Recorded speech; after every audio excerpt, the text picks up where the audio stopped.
Hey guys, it's Jory. So this week I fell down the rabbit hole of ye old interwebs and discovered a woman's magazine from 1910 to 1912 called Every Woman's Encyclopedia. And in this there is quite a lot of advice and suggestions for daily beauty routines. So today I have done my hair, have not done my makeup yet, I haven't even washed my face yet. So I thought it would be fun to follow along with a suggested beauty routine from 1910. According to this magazine, the use of cosmetics should be intermittent and never allowed to degenerate into a bad habit. Now, there are many recipes for different cosmetics given in these magazines. We are going to go with the most kind of do-it-yourself version that is home and kitchen friendly. Everything I had here at home. So let's start with waking up, your routine, first thing in the morning. The eyes, for instance, can be kept lustrous and free from signs of fatigue by a very simple process. Every morning, for about 3 to 5 minutes, they should be bathed with the coldest water procurable. So this is said to tone the muscles and nerves connected to the eyes and surrounding tissue. So I have a bowl of cold water and it's got fun little shaped ice cubes in it to make sure it's nice and chilly. Another suggestion given by the Woman's Encyclopedia is that indispensable to the care of the face is a box of small absorbent cotton squares. I'm going to use a flannel burp rag because that's what I got, and it's soft, but it is cotton. So I'm just going to dip the end of this in here.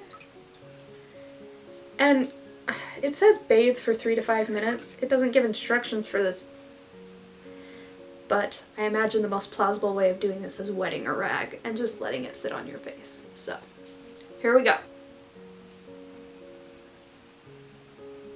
It feels rather nice. I might add this to my daily routine.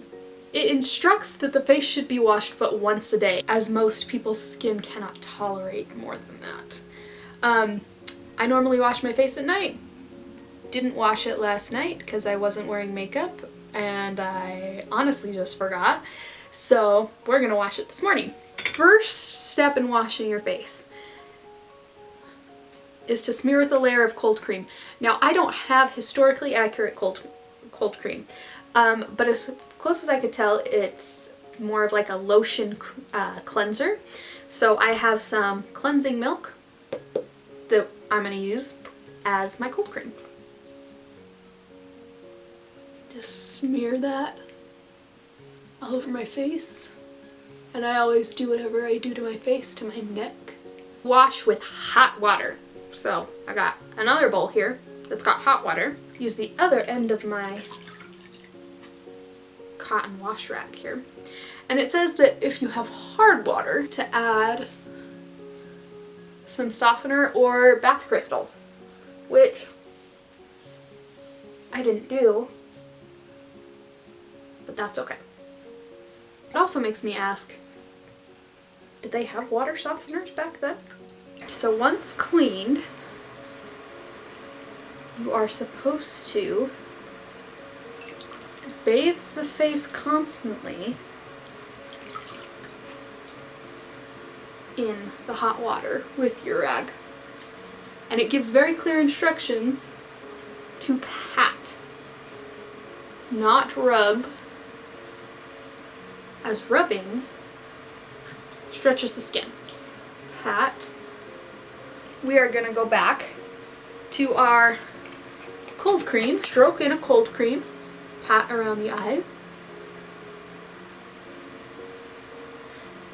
And then we're going to go back in with our cold water. This is very involved. The Edwardian woman, as with her hairstyles, they took time. They weren't about the quickest, fastest way to do it. It was about taking care. Pat dry. Apply a thin layer of good cream, which, as far as I could tell, used as a moisturizer, not just a cleanser. So I am using my St. Ives Renewing Moisturizer. It's what I use every day. Facial massage is great for preventing and curing skin ills. Number 1 is kneading, which is said to help combat obesity in the face. Pick up and roll. I'm not sure how you do that, and I'm sure I look ridiculous, but. Number 2 is massage à friction. I'm sure that's supposed to be said more French. So you're supposed to do small overlapping circles with the pad of your thumb and your palms. Number 3 is percussion with your fingertips. Number 4 is vibration. This is said to be done with a trembling of the hand with loose wrists, I guess. Okay, so the next part is powder. According to Every Woman's Encyclopedia, the powder has 2 purposes: to dry the skin and protect it from the elements, and the second is as makeup, to hide blemishes and defects in the complexion. You're supposed to apply cream first, which we've already done. Every Woman's Encyclopedia instructs you to use a rice or starch powder. Now, I found a recipe that seems fairly common for the time, and it is just simply, it's rice. It's powdered rice. I stuck mine in my blender and then until it was a nice fine dust, and then I put that into a small jar and put some loose weave muslin over top of it and then shook it into another container so that it was just the powder and I didn't get any chunks. So we are just gonna have my handy dandy brush here. I'm just now realizing I don't have a mirror. We're gonna use my phone because I don't have a mirror. It does have a nice little smell to it, like it smells nice and clean. Whew. Got a bit on my shirt there. It does feel like soft. Maybe I didn't get my powder quite fine enough because there was a little bit of grit there for a second, but it feels nice and soft. And my skin did feel really soft before I applied it too. So I think while the skin routine doesn't have anything exfoliating in it, this is really nice. The secret to the success of rouge are 3. Be sure to use the tint that looks natural. Use sparingly and tone it down with powder. A very innocent way of imparting a little color to the cheeks is to dip the finger in the juice of a boiled beetroot and apply just where the color usually is. Also can use geranium or rose. Now what I had in my kitchen was beetroot. That's what this is. I'm a little nervous for this part because if you have ever used beetroot, you know that the juice stains like none other. If this doesn't go well, I am going to have stained cheeks. I don't know if this just wasn't boiled long enough, but I'm not really seeing a difference. I mean, maybe a little. And then it says to tone down with powder, so.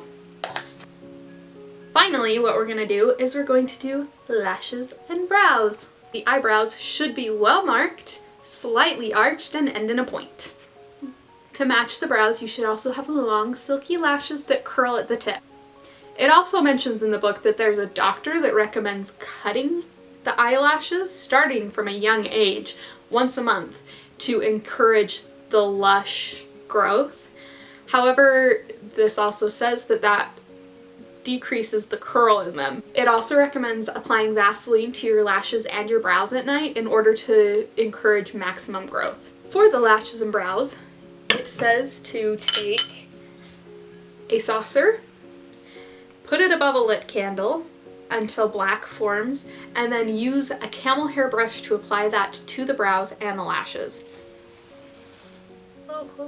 Oh, I got a little something. Okay, so we just gotta hold it closer.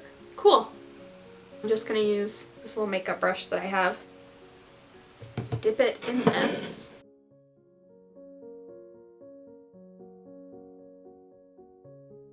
It's probably a darker brow that I would normally go with, but I don't think it looks horrible. Okay, we're gonna come back in here. You've got to hold it really close, like the flame is on the plate.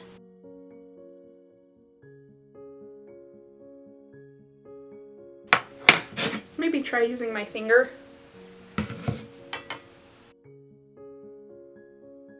I I don't feel like that's really doing much, personally, for my eyelashes. Maybe that did a little bit. Where I kind of pinch white. But also, I'm afraid that's going to pull my lash. So that's our 1910s beauty routine. This powder has started to feel just a little gritty. I did notice that some of the recipes called for a specific kind of white rice, and I just used jasmine rice, which was what was in my cupboard. So that might be the problem. I did really like the skincare portion of this, but everything else probably won't be part of my daily routine. But hey, it's fun, right? Now I am going to wear this. I will probably throw on some mascara just because I have such light eyelashes that if they're not darkened, I do look like I didn't finish my makeup. Thank you guys so much for watching. If you liked what you saw and want to stick around, go ahead and hit that subscribe button.